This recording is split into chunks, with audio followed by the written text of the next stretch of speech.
is you are truly blessed kung ikaw ay meron kang spiritual prosperity. Okay? Now, poor in spirit means bankruptcy. Yeah, bankruptcy. Bankruptcy. Sino pa na bankrupt na rito? Walang umamin. Yung isa kaninang umaga lagi daw. Lagi, no? Lagi daw, no? Lagi daw. Now, sabi rito, ang poor in spirit, ikaw is spiritually bankruptcy. Bankruptcy. So, the original Greek word of poor is pitokos, no? Pitokos means, ano yung sabihin? Helpless beggar. Matindi, no? Helpless na beggar pa.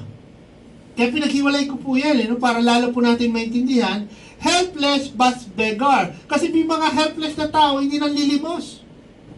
Helpless lang ako, pero hindi ako manlilimos.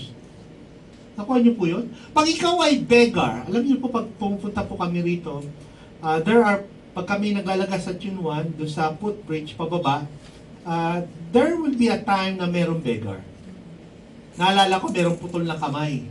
Pag nanghihingi siya, talagang ini-expose niya yung putol niyang kamay, tapos nanghihingi. No? Ano yung sabihin ng beggar?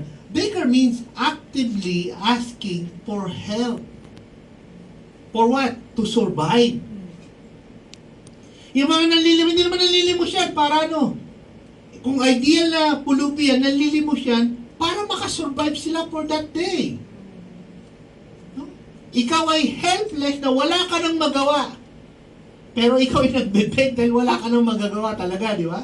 So, poor in spirit, bankruptcy in spirit, pitokos means helpless beggar.